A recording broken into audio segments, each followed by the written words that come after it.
존경하는 국민 여러분, 우원식 국회의장과 선배 동료 의원 여러분, 그리고 김민석 국무총리를 비롯한 국무위원 여러분, 더불어민주당 당대표 정청래입니다. 이재명 정부 첫 정기 국회를 맞아 큰 책임감을 가지고 이 자리에 섰습니다. 먼저 미국 조지아주에서 구금되었던 우리 국민들이 내일 전 세기로 무사 귀국하기를 기원합니다. 국민의 생명과 재산을 지키기 위해 신속하게 총력 대응을 해주신 이재명 대통령님께 깊이 감사드립니다. 2025년 이번 정기국회가 국민 주권 시대의 새로운 목표를 설계할 뿐만 아니라 그동안 애써 외면해왔던 문제와 잊지 말아야 할 문제들을 진심을 가지고 해결하는 국회가 되기를 바랍니다. 국민 여러분, 선배 동료 의원 여러분, 대한민국은 법치국가입니다. 모든 법의 으뜸은 헌법입니다. 헌법의 제1조 1항의 규정, 대한민국은 민주공화국입니다. 국가의 주인은 국민입니다. 우리 현대사는 바람에 나부끼어 누웠던 풀이 바람보다 먼저 일어난 역사입니다. 국민이 국가의 주인임을 증명한 역사입니다. 강대국들이 한반도를 눈독 들일 때 위기에 빠진 국가를 국민이 구하고자 했습니다. 인내천을 가슴에 품은 동학군이었습니다. 국민이 국가의 주인으로 나선 민주주의 역사의 첫 시작이었습니다. 그러나 우금치에서 동학의 꿈을 꺾은 것은 어처구니 없게도 관군과 손잡은 일본군이었습니다. 그렇지만 민주주의 정신과 기억까지 꺾인 것은 아니었습니다. 국민이 나라의 주인이라는 의지가 꺾인 것도 아닙니다. 인내천은 3.1운동의 심장이 되었습니다. 202만 명, 당시 인구 10%가 만들어낸 대규모 항쟁으로 이어졌습니다. 안창호 선생은 말씀하셨습니다. 과거의 황제는 한 명이었지만 금일은 2천만 국민이 모두 황제입니다. 대한민국 임시정부가 임시헌장에 민주공화국을 새겨 넣을 수 있었던 것은 3.1운동을 통해 국민이 국가의 주인임을 명확히 확인했기 때문입니다.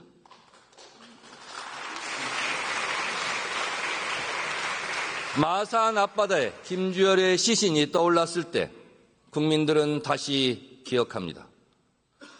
우리가 나라의 주인이다. 4.19의 광장에서 국민들은 부패한 정부를 몰아냈습니다.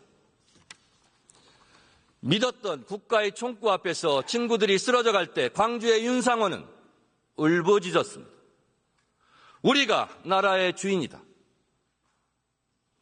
5.18의 국민들은 스스로 질서를 회복하고 군사 쿠데타의 무자비한 폭력에 맞서 결국 민주주의를 구해냈습니다.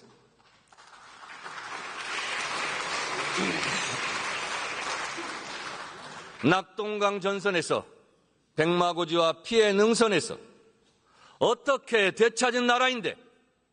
라는 질문으로 목숨을 바친 우리의 아버지들, 구로공단과 부산 사상공단에서 또 청계천에서 오직 잘 살아보자는 의지 하나로 한강의 기적을 쓴 우리의 어머니들, 그 아들과 딸들은 우리가 이 나라의 주인이었음을 결코 잊지 않았습니다.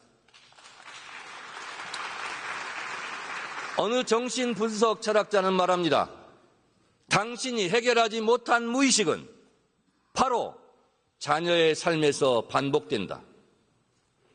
1987년 6월 항쟁의 거리에서 작업복을 입고 넥타이를 매고 함께 호원철폐 독재 타도 대통령 직선제를 외쳤습니다. 세월호를 기억하는 광화문 촛불로 내란의 어둠을 몰아내는 여의도와 남태령 응원봉으로 국민 주권 시대의 역사를 다시 일으켜 세웠습니다.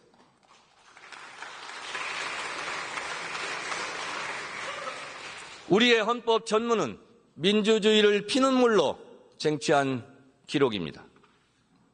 유구한 역사와 전통에 빛나는 자랑스러운 대한국민은 3.1운동으로 건립된 대한민국 임시정부의 법통과 불의에 항거한 4.19 민주이념을 계승하고 조국의 민주개혁과 평화적 통일의 사명에 입각한다라고 되어 있습니다. 우리 헌법은 국민들과 함께 언 땅을 뚫고 올라왔습니다. 9차례의 개정을 거치며 국민들이 민주주의로 성장해 가듯 헌법 스스로도 자신을 보호할 만큼 성숙해 갔습니다. 헌법재판소의 윤석열 탄핵 결정문은 기록합니다.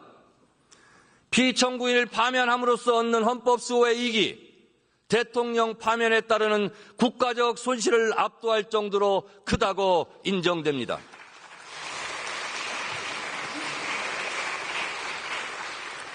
평상시에는 대통령의 권한을 보호하지만 내란, 외환의 범죄 앞에서는 헌법 스스로 자신을 수호한 것입니다.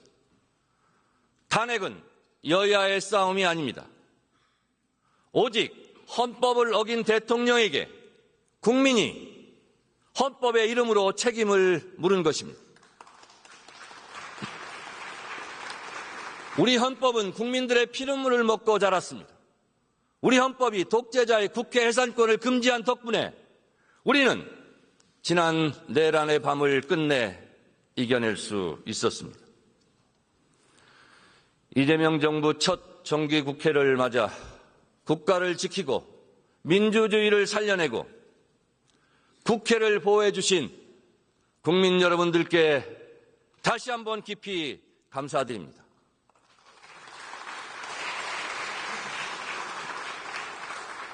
부당한 명령 앞에서 정의를 잃지 않은 군인의 마음에도 자신들이 지켜야 할 것은 국민이라는 인식이 뿌리 깊었을 것입니다. 당시에 참 군인들께 정말 고마웠습니다. 라고 다시 한번 말씀드립니다. 존경하는 국민 여러분, 선배 동료 의원 여러분, 그리고 김민석 국무총리를 비롯한 국무위원 여러분, 내란 청사는 정치보복이 아닙니다. 내란 청사는 권력을 사유하고 분단을 악용하고 정의의 가면 뒤에서 저질렀던 악행을 청산하자는 것입니다. 내란 청사는 권력 다툼이 아닙니다. 국민의 삶을 외면하던 부정부패를 청산하자는 것입니다. 내란 청사는 진보와 보수의 문제가 아닙니다.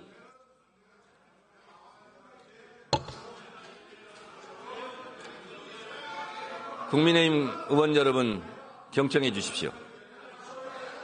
경청해 주십시오. 헌법에 따른 국군 통수 의무를 위반하고 국민을 배반하고 국민을 사지로 몰아넣은 헌법 파괴 세력을 청산하자는 것입니다.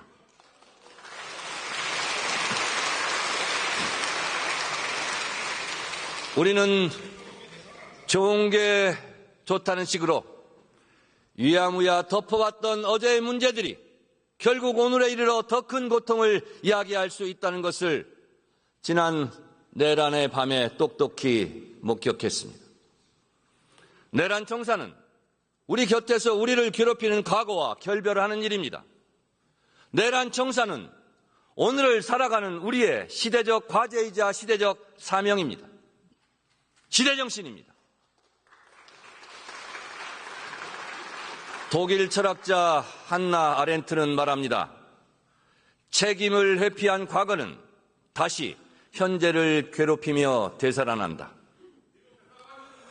청산되지 못한 과거는 진보만 괴롭히는 것이 아닙니다. 도덕적인 보수에게 타락해도 된다고 유혹합니다. 일제강점기에 친일을 하고도 지금 잘 살고 있다고 속삭입니다. 존경받아야 할 보수에게 국민을 무시해도 된다고 선동합니다. 힘으로 누르면 꼼짝없이 말을 들을 거라 거짓말을 합니다. 청산되지 못한 과거는 급기야 보수에게 비상계엄 내란을 부추기고 극우와 손잡게 하고 있습니다.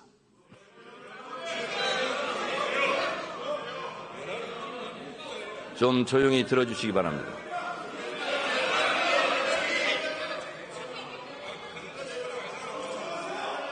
오히려 완전한 내란 청산은 보수가 진정한 보수를 회복하고 도덕적으로 부활하는 계기가 될 것입니다. 국민의힘 여러분들에게도 이로운 일이 될 것입니다. 이번에야말로 진심 어린 민주주의와 정의를 위해 여야가 보수와 진보가 함께 역사 청산이라는 오래된 숙제를 풀어내야 할 때인 것입니다.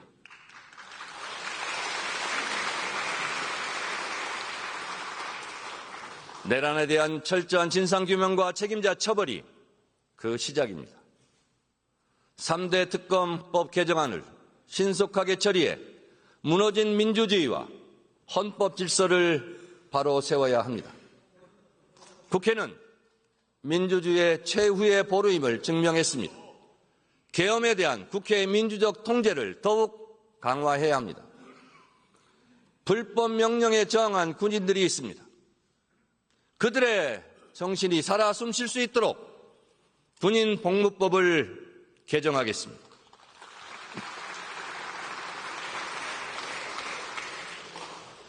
다시는 책임을 회피한 역사가 현재 우리를 괴롭히지 않도록 한강 작가의 말처럼 과거가 현재를 도울 수 있도록 지연된 정의를 실현해야 합니다.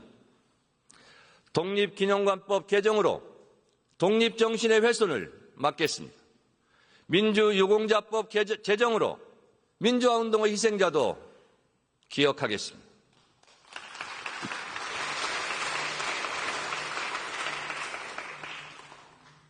대한민국은 미래로 가야 합니다.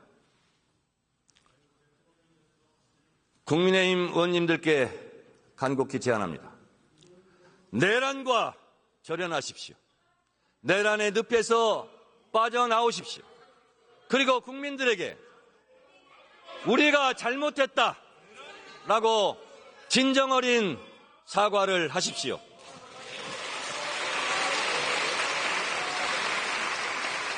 언제까지 내란당의 오명을 끌어안고 사시렵니까?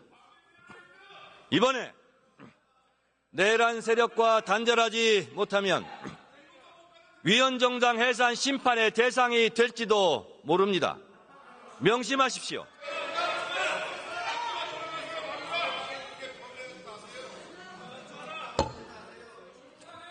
야당이 건강해야 여당도 건강해질 수 있습니다. 건강한 야당으로 하루속히 돌아오시기 바랍니다. 극우적 시각의 낡은 과거의 틀을 깨고 나와 민주주의와 손을 잡아주십시오. 국민의힘의 저장적인 태도 변화를 기대합니다.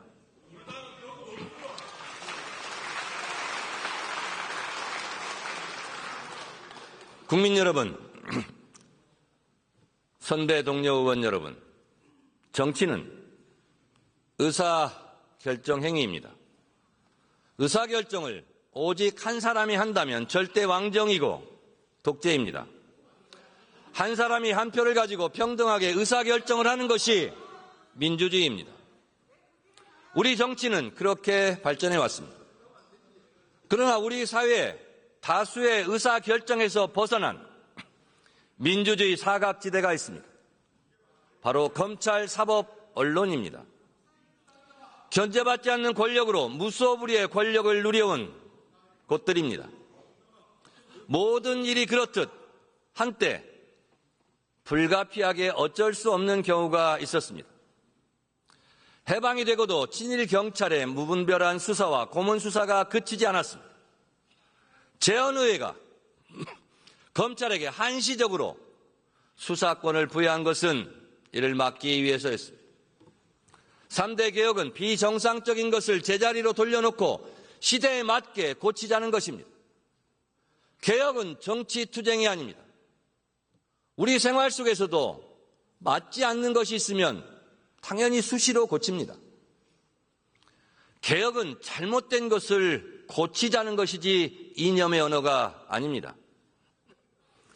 경제도 문화도 새로운 분야, 새로운 영역이 생길 때마다 현실과 맞지 않는 부분이 생깁니다. 그것을 잘 맞게 고치는 게 개혁입니다. 당연히 진보 개혁도 있고 보수 개혁도 있습니다. 여러분, 절대 독점은 절대 부패합니다.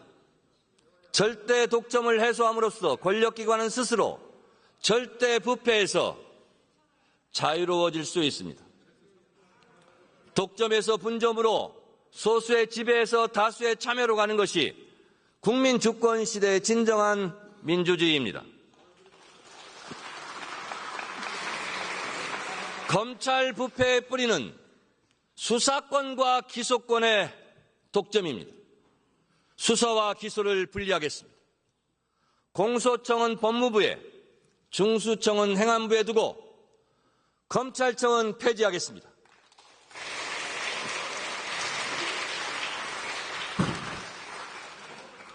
개혁은 타이밍입니다. 개혁에도 골든타임이 있습니다. 추석 귀향길 뉴스에 검찰청은 폐지되었다, 검찰청은 역사 속으로 사라졌다는 기쁜 소식을 반드시 들려드리겠습니다.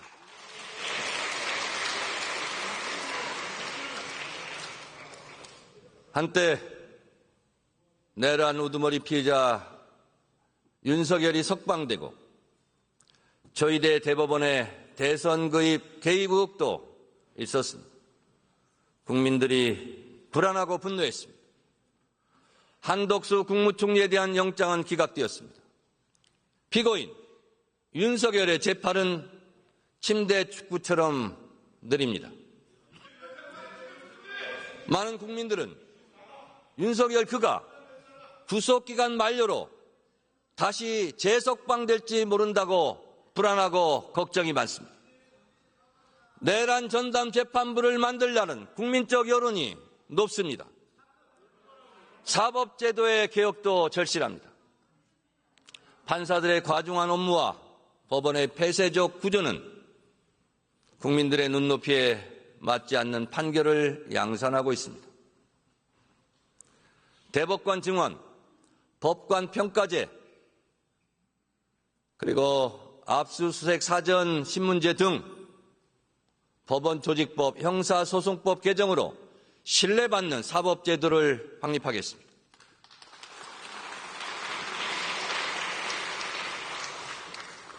특히 대법관 증언은 반대할 일은 아닙니다. 수사 기록도 제대로 다 읽을 수 없을 지경의 경무에 시달린다고 하소연하고 있지 않습니까?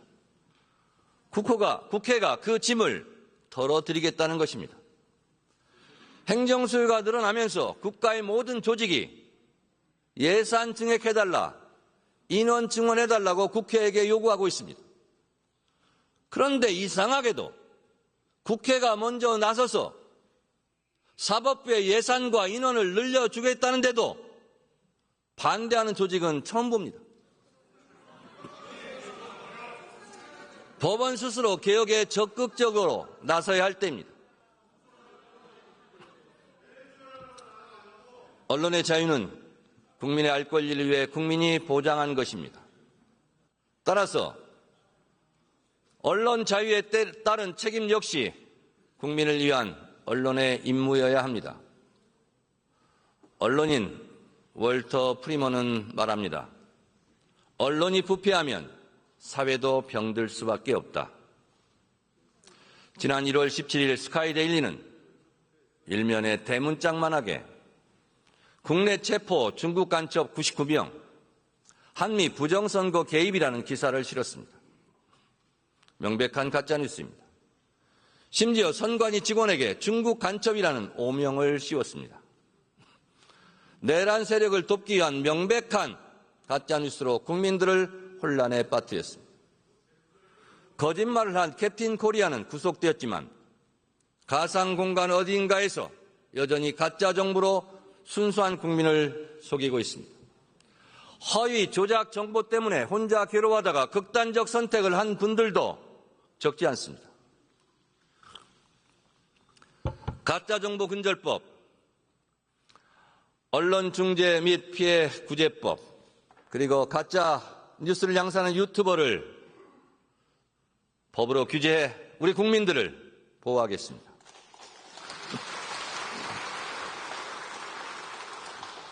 지난 8월 국회는 이미 방송 3법을 처리해 공영방송을 국민들께 돌려드렸습니다. 언론개혁은 언론의 자유를 위축시키는 법이 아닙니다. 극소수의 가짜뉴스, 고의성을 갖고 악의적으로 반복해서 가짜뉴스를 양산하는 것을 가짜뉴스로 규정합니다. 극소수의 가짜뉴스를 추방함으로써 다수의 언론인 명예를 지켜드리자는 것입니다. 이제 역사적 임무를 뒤로 미루지 않겠습니다. 개혁에도 다 때가 있습니다. 개혁은 필요할 때 그 순간에 이뤄내야 합니다. 야당의 대승적인 동참을 기대하고 촉구합니다.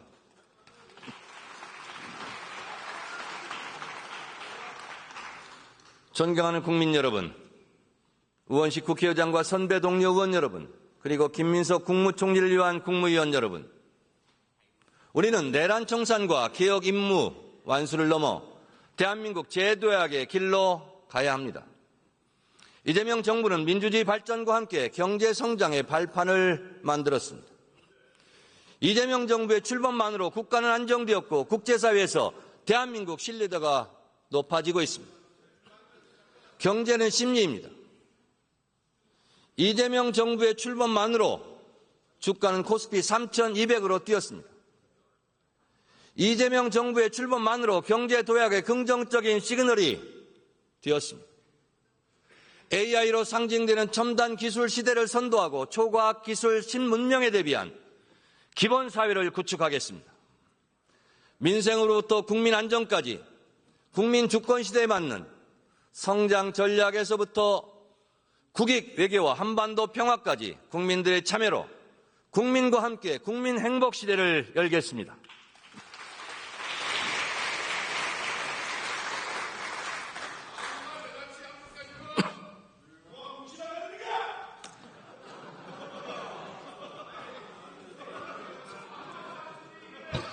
양쪽 다 조용히 해주시기 바랍니다.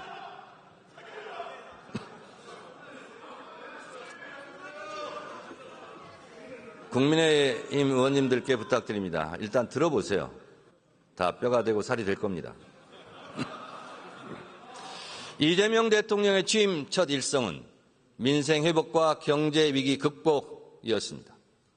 이제 이재명 대통령과 여야 대표가 만난 자리에서도 민생 부분에서 통 크고 시원한 합의가 어제 이루어졌습니다. 대통령의 의지가 강했기 때문에 가능했습니다. 민생경제협의체는 실사구시의 정신을 기반으로 보여주기식 협의체가 아니라 실질적 성과를 내는 협의체가 되어야 합니다. 어제 이재명 대선 후보, 김문수 대선 후보의 공통 공약이 많았다. 그 공약부터 실천하자는 공감대가 있었습니다. 이 모습 이 자체로 국민에게 희망이 될 것입니다. 민주당이 든든하게 앞장서겠습니다.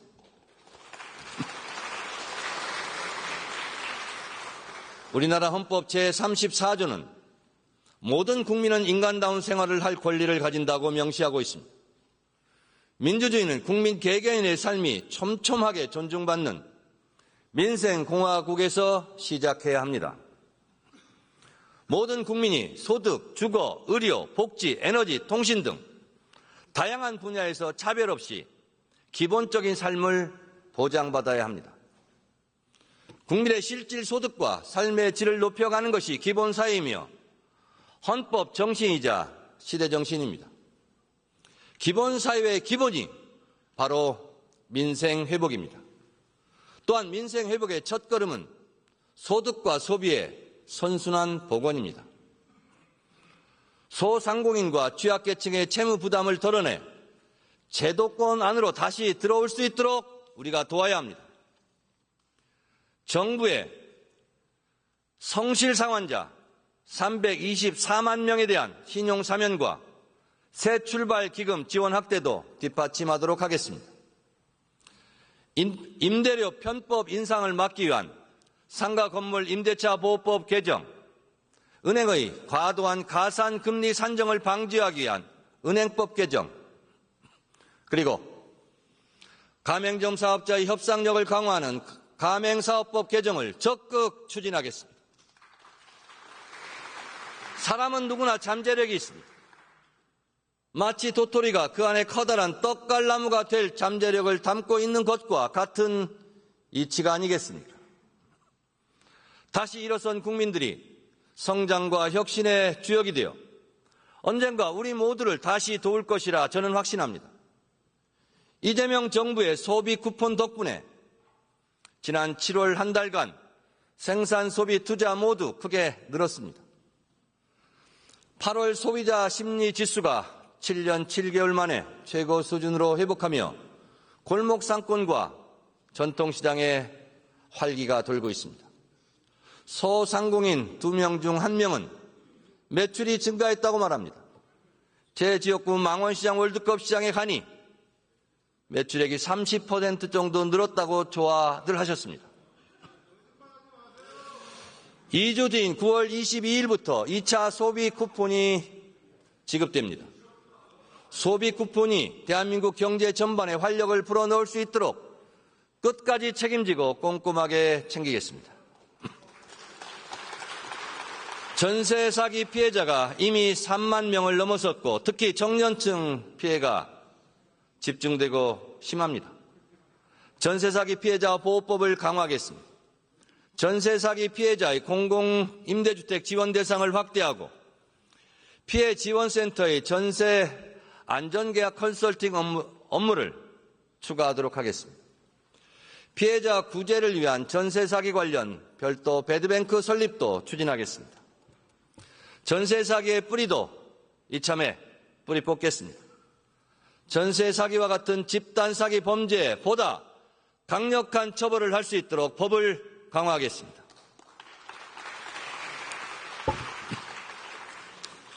윤석열 정부에서 제2요구권, 거부권 행사로 폐기되었던 민생 법안들 중 농어민을 보호하기 위한 양곡관리법, 농업재해대책법 등이 이재명 정부 들어 본회의를 통과했습니다. 식량 안보를 지키고 농어민의 삶이 실질적으로 개선될 수 있도록 정부와 긴밀히 협의하고 협조하겠습니다. 저는 내란 극복과 이재명 정부의 성공이 시대정신이라 생각합니다. 이재명 정부의 성공이 대한민국 경제를 도약시키는 지름길이라 믿습니다. 이재명 대통령과 각국 정상과의 만남 이후 우리 전략산업인 반도체, 조선, 방산산업이 기지개를 펴고 있습니다. 민주정부가 훨씬 더 경제를 잘 성장시켜왔고 이재명 대통령 역시 우리 경제를 부흥시킬 것입니다. 역대 정부의 대통령을 생각합니다. 김대중 정부는 IMF 외환위기를 구조개혁과 긴축재정으로 막아냈습니다. 1988년 마이너스 4.9%였던 성장률을 1999년 플러스 11.6%로 끌어올렸습니다. 기초생활보장제도 시행으로 복지국가의 초석을 마련했습니다. 지원은 하되 간섭을 하지 말라는 문화예술정책의 대전환으로 한류가 태동했고 오징어 게임 BTS, K-팝 데몬 헌터스의 나라 문화강국이 되었습니다. 특히 미래를 내다본 초고속 인터넷망 구축은 대한민국을 ICT 강국으로 만들었습니다. 코로나 팬데믹이 닥쳐왔을 때 ICT에 기반한 세계 최고 수준의 코로나 바이러스 감염 경로 추적 능력으로 코로나 극복 1등 국가가 될 수 있었습니다. 노무현 정부는 1인당 국민소득 2만 불 시대를 열었습니다. 연평균 성장률은 4.5%에 이르렀습니다. 마치 죽은 자가 살린 것처럼, 죽은 자가 산자를 살린 것처럼 노무현 대통령의 FTA가 지금 강화되고 있는 보호무역주의의 상황에서 우리를 살리고 있습니다. 문재인 정부는 코로나의 충격 속에서도 1인당 국민소득 3만 불 시대로 진입시켰습니다. 4.6%의 성장으로 OECD 국가 중 가장 빠른 회복세를 기록했습니다. 2017년 무역 수지는 세계 5위를 기록했고 2021년 수출액은 6,445억 불로 사상 최대 업적을 달성하면서 세계 7위 수출국으로 당당하게 올라섰습니다.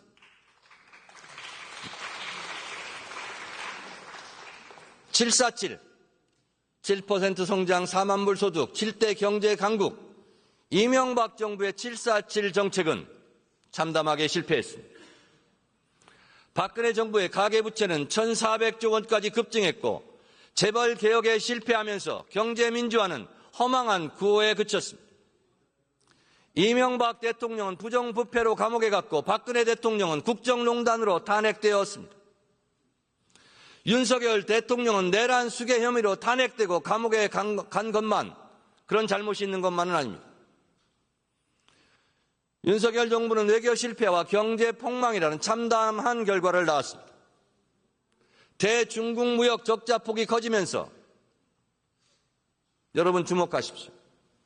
저도 깜짝 놀랐습니다.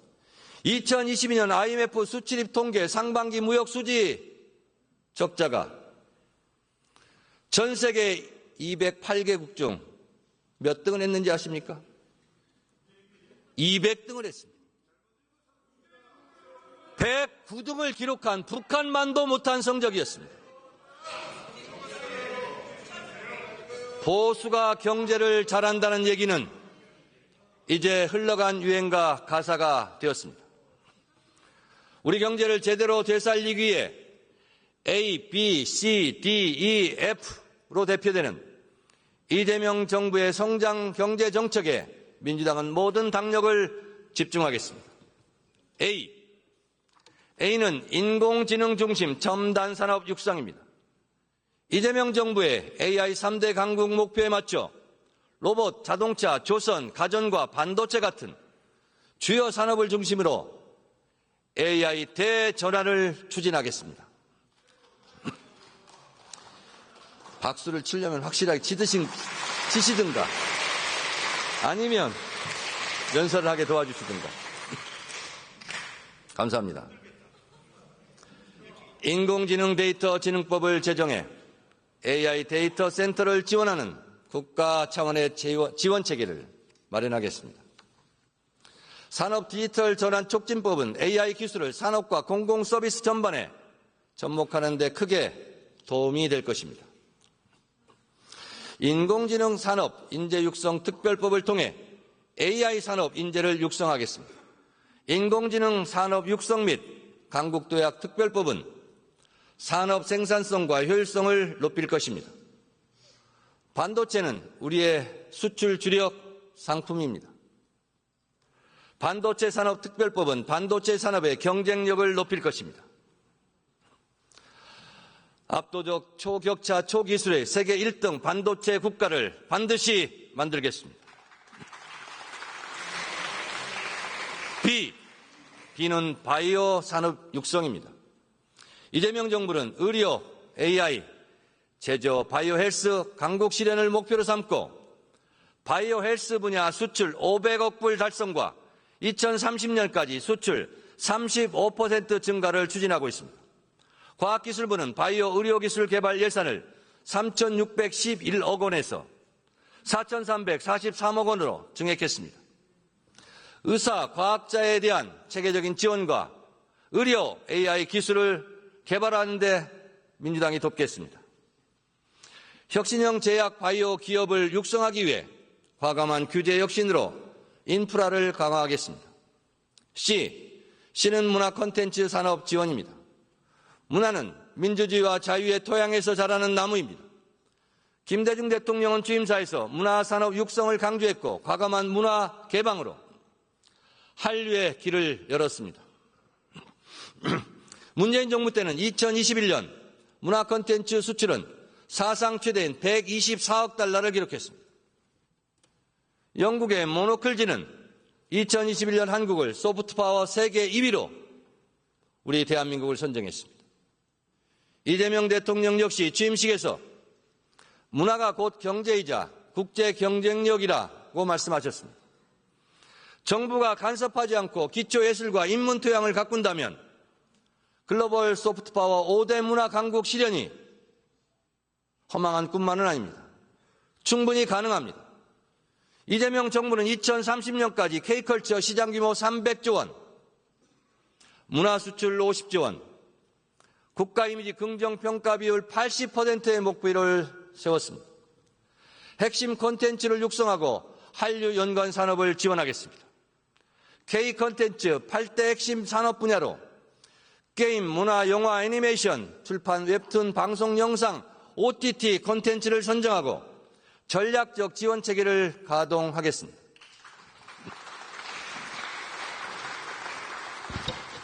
디펜스 국방력 강화와 방위산업 확대입니다. 방위산업은 국방력 강화와 동시에 새로운 유망한 수출 분야입니다. 우리 방위산업은 민주주의 국방력 강화와 함께 한층 성장했습니다. 노무현 정부의 국방비 연평균 증가율은 8.4%로 역대 최고였습니다. 2022년 문재인 정부는 55조 원의 사상 최대 국방 예산을 편성했습니다.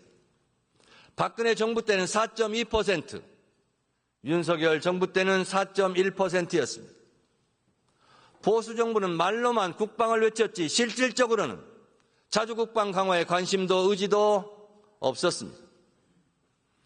노무현 대통령은 K2 전차, KDX-3, 구축함 공중조기, 경보 통제기 도입을 결정했습니다.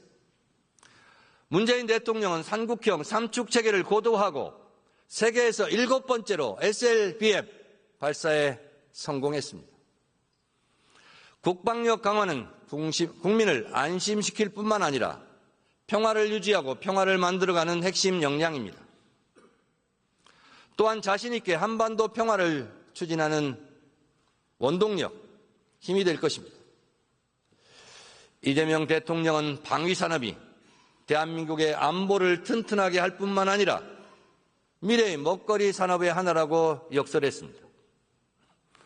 정부의 방위산업 4대 강국 도약 목표에 민주당은 당력을 모아 적극 지원하고 동참하겠습니다. 방산 수출을 위한 재정 금융 세제를 지원하고 첨단 전략 분야 R&D와 인프라 투자 확대를 적극 뒷받침하겠습니다.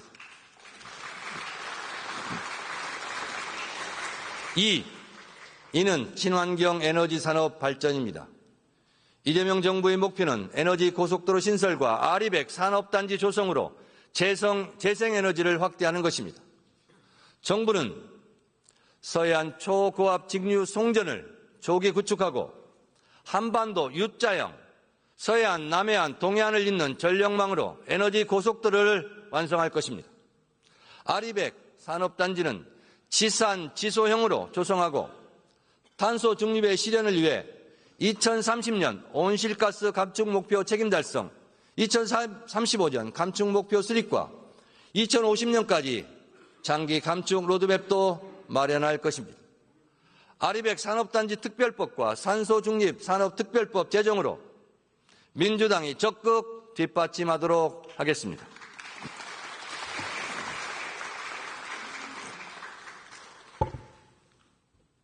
마지막으로 F는 팩토리, 제조업의 첨단화와 부활입니다. 대한민국은 전통적인 제조 강국입니다. 주력 산업을 혁신해야 세계 4대 제조 강국이 실현됩니다. 이재명 정부는 반도체와 2차 전지, 자동차, 조선, 기계 등 주력 산업의 경쟁력을 높이고 소재, 부품, 장비, 핵심 기술을 자립화할 계획입니다. 위기에 놓인 석유화학과 철강산업의 고도화에도 힘쓸 것입니다. 민주당은 철강산업 경쟁력 강화 및 녹색 철강 기술 전환 특별법과 반도체 산업 특별법 제정으로 뒷받침하겠습니다. AI를 활용한 제조업 핵심도 매우 중요합니다. 산업 디지털 전환 촉진법 제정으로 제조업 전반에 AI가 적용될 수 있도록 하겠습니다. 이재명 대통령은 비용을 아끼기 위해 누군가의 목숨을 빼앗는 것은 사회적 타살이라 했습니다. 제조업 부활과 함께 산재 사고도 끝내겠습니다. 저도 옵티컬 고공농성 현장에 다녀왔습니다. 올해를 산재 산업 근절의 원년으로 만들겠다는 이재명 대통령의 각오를 반드시 현실로 만들어내겠습니다.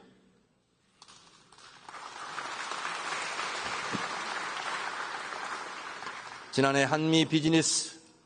한미 비즈니스 라운드 테이블에서 이재명 대통령은 대한민국이야말로 미국의 제조업 르네상스를 달성할 최적의 파트너라고 말했습니다. 현재 관세 인상에도 불구하고 반도체 수출은 작년 동월 대비 27.1%, 자동차 수출은 8.6% 상승하고 있습니다. 선박 수출 역시 6개월 연속 증가세입니다. 이재명 대통령은 한미 동맹을 경제 동맹으로 확장시킬 것입니다. 한미 양국의 제조업은 윈윈의 성과를 거둘 것입니다. 국민 여러분, 선배 동료 의원 여러분, 김민석 국무총리를 비롯한 국무위원 여러분, 지난 한미 정상회담은 단순한 성공이 아니라 역대급 성공이었습니다. 무엇보다 예측과 협상이 까다롭다는 미국의 트럼프 대통령을 상대로 달성한 외교적 쾌거였습니다.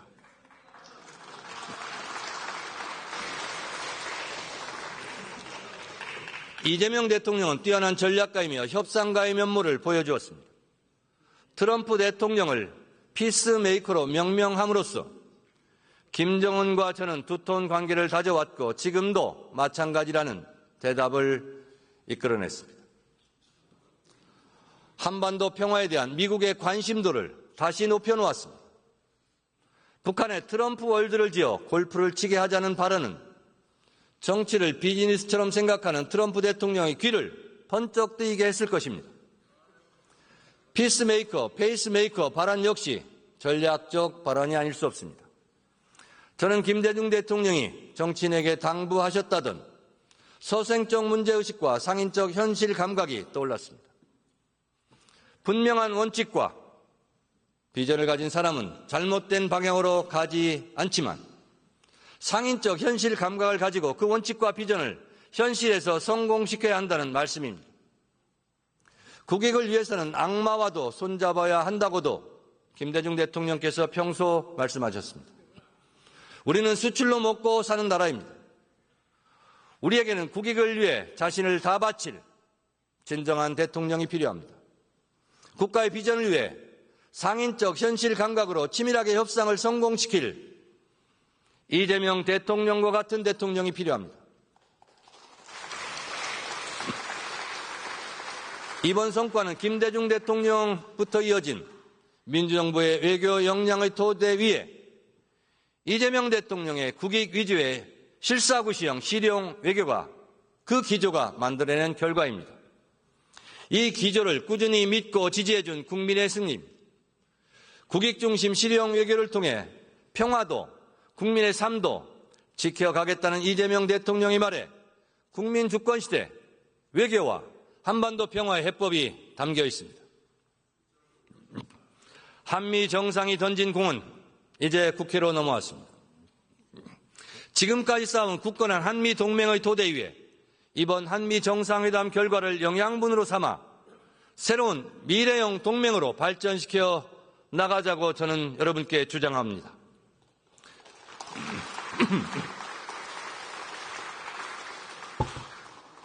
국익 차원에서도 실용 외교를 기조로 국민의 삶을 풍요롭게 하는 것에 외교에 초점을 맞출 것입니다. 든든하게 뒷받침해 이재명 대통령의 짐을 덜어드리겠습니다. 그 시금석이 바로 경주에서 열릴 2025 에이펙 정상회의가 될 것입니다. 경주 지역구 김석기 의원께서 법사위원장 시절 저에게 도장을 찍어달라고 해서 저도 도장을 찍어드렸습니다. 경주 에이펙은 각국 정상들에게 재도약을 이루고 있는 대한민국을 보여줄 것입니다. 여야가 힘을 합칠 충분한 국익을 위한 주제입니다. 한반도와 동북아 평화에 대한 이재명 대통령의 의지를 확인하며 한국이 매력적인 투자 체험을 환기하고 새로운 무역 루트를 열게 할 것입니다. 국익에는 여야와 진보, 보수가 따로 없습니다. 에이펙의 성공이 국가와 국민의 성공이라는 생각으로 국회가 적극적으로 협력해 주기를 기대합니다.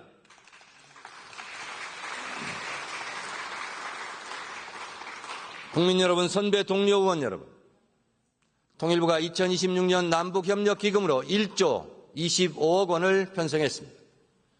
윤석열 정부가 편성한 2025년 예산에 비해 25%를 증액했습니다. 이 예산에서 주목할 것은 경제사업 예산입니다. 606억 원에서 1,789억 원으로 3배가량 증가했습니다. 개성공단과 같은 경제협력 사업의 재개를 위해 필요한 도로, 폐수, 시설 같은 복구와 구축 사업 예산입니다. 정동영 통일부 장관의 별명처럼 개성동령, 우리 통일부 장관께서 개성공단 금강산을 다시 열어줄 수 있는 날이 오기를 기대합니다. 그것을 기대합니다. 이재명 정부의 의지를 확인할 수 있는 부분입니다. 이재명 대통령은 평화가 곧 경제고 평화가 밥이다라고 했습니다. 맞습니다. 남북이 다시 손잡는 핵심이 경제협력입니다. 남북이 힘을 합치면 당장 경제 규모도 커지고 일자리도 늘어납니다. 동북아시아까지 협력의 영역을 넓히면 새로운 경제 공동체가 생겨날 것입니다. 이번 예산에는 접경지대 주민 생활과 밀접한 산림, 환경 문제와 인도적 현안을 해결하기 위한 예산도 편성되어 있습니다. 민간단체의 활동과 이산가족을 지원하기 위한 예산도 늘어났습니다. 남북 화해의 노력은 국민 개개인의 삶에 도움이 되는 방향이어야 합니다. 국민들의 남북 화해 의지, 평화에 대한 관심이 커져야만 한반도 비핵화와 항구적 평화가 가능해질 것이라 확신합니다. 우리는 경제 통일에 민생 통일을 추가해야 합니다. 그동안 정부가 다하지 못한 분야에서 종교계, 체육계, 문화계가 대화와 협력의 물꼬를 터왔습니다. 조계종 총무원장 진우 스님은 금강산의 유네스코 등재를 계기로 역할을 다하시겠다고 저에게도 말씀하신 바 있습니다. 민간이 남북화에 더 적극적으로 참여할 수 있도록 해야 합니다. 북한 또한 이재명 대통령이 정치적 교류가 아니더라도 국민 행복을 위한 남북 교류를 원한다는 것을 잘 이해해 주기를 희망합니다. 마하트마 간디는 평화로 가는 길은 따로 없다. 평화가 곧 길이라고 했습니다. 한반도 평화에 대한 이재명 정부의 기조는 분명합니다. 강력한 국방력을 바탕으로 도발에 철저히 대비하는 동시에 단절된 남북 간 소통을 재개하고 대화와 협력을 통해 한반도 평화 공존의 길을 열어가겠다는 것입니다. 북한에도 이익이고 대한민국에도 이익이 될 것입니다. 이것은 북한을 자극하겠다는 것이 아니라 우리 국민들이 안심할 수 있게 하겠다는 것입니다. 이재명 대통령이 제시한 동결, 축소, 비핵화의 3단계 역시 일단 평화의 길 위에서 함께 서면 그것이 평화의 길이 된다는 계획입니다. 북한의 적극적인 호응을 바랍니다. 지난 내란 정국에서 북한을 자극해 위기 상황을 만들고 위기 상황을 이용해 민주주의를 죽이려는 세력이 있다는 것을 노상원 수첩을 통해 알게 되었습니다. 노상원 수첩이 현실로 성공했더라면 이재명 대통령도 저 정청래도 이 세상 사람이 아니었을 것입니다. 불기의 계기 되었을 것입니다. 국민 여러분들은 노상원 수첩을 잊지 말고 똑똑히 기억해야 할 것입니다. 국민의 목숨을 담보로 하는 외환 세력을 이번에 완전히 우리 주변에서 끊어내야 합니다. 다시는 총풍, 북풍 같은 일은 꿈도 못 꾸게 할 것입니다. 국민의 안전을 우선하는 일이 국민 주권 시대의 남북 관계를 새롭게 정립하는 일입니다. 존경하는 국민 여러분, 국회의원 여러분, 김민석 국무총리를 비롯한 국무위원 여러분, 저는 민주당 전당대회 때 선거 캠프 사무실을 꾸리지 않았습니다. 온라인 선거 캠프를 꾸리고 비싼 캠프 사무실을 임대하지 않았습니다. 국민 눈높이에 맞는 선거운동, 최소한의 비용으로 선거를 치렀습니다. 국민들과 당원들이 낡은 정치 문화를 바꾸기를 원하셨기 때문에 제가 그렇게 했습니다. 촛불혁명과 빛의 혁명에 자기 일처럼 동참한 국민들, 이재명 대통령을 지켜낸 국민들과 당원들의 힘으로 그 힘을 믿고 제가 그렇게 했습니다. 따라서 저의 당대표 당선은 저의 능력이 아닙니다. 제가 잘나서가 아닙니다. 오직 국민과 당원의 뜻을 잘 헤아리고 국민과 당원의 뜻대로 국민과 당원들이 가라는 길대로 가겠다고 약속했기 때문에 그분들의 선택을 받은 것입니다. 국민 주권 시대에 걸맞게 당원 주권 시대도 함께 열겠습니다. 국회에 있는 우리들의 생각보다 국민들은 훨씬 더 성숙하며 더 도덕적이고 책임감이 높고 국회의원들보다 어쩌면 국민과 당원들이 지식과 정보의 양도 더 많습니다. 권력이 정부가 일제 청산의 수건을 해결하지 못하는 그 순간에도 우리 국민들은 더 많은 독립운동가를 기억하고 되살려냈습니다. 작가들은 취재하고 만나고 걸으면서 독립운동가를 한 분 한 분 더 발굴하고 역사 위로 올려놓았습니다. 우리 국민들만의 방식으로 역사를 바로 세운 것입니다. 국민들은 작은 행동이 쌓이고 협력해야만 민주주의도 기환경도 지속 가능한 경제도 지켜낼 수 있다는 것을 누구보다 잘 알고 있습니다. 그렇습니다. 국민 한 사람 한 사람은 스스로 하늘이 되었습니다. 그것을 이재명 정부는 국민 주권 시대라 말하고 있는 것입니다. 정의는 책상 위에서가 아니라 가정에서, 거리에서, 마을에서, 공장에서, 밥상 위에서 살아 숨쉬고 있고 또 살아 숨쉬어야 합니다. 관성적으로 반대하고 관성적으로 화해하는 정치 문화는 오히려 서로를 더 멀어지게 하고 있습니다. 친일 청산이 있었다면 불신이 설 자리도 없었을 것입니다.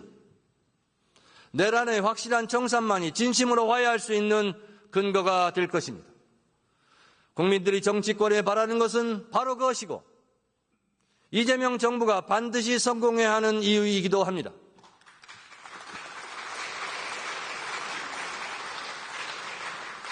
오늘의 죄를 벌하지 않는다면 내일의 범죄에 용기를 주는 것이다. 프랑스 공화군 관용으로 건설되지 않는다. 대한민국 역시 적어도 내란과 외환만큼은 무관용 원칙으로 앞으로 일관해야 할 것입니다. 국민 주권 시대입니다.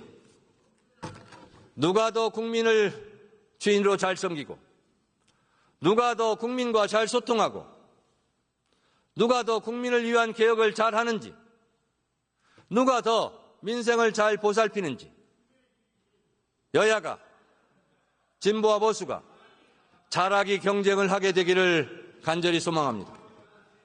이재명 정부, 저 정기국회가 그 출발점이 되었으면 좋겠습니다. 정말 그랬으면 좋겠습니다. 끝까지 경청해 주셔서 감사합니다.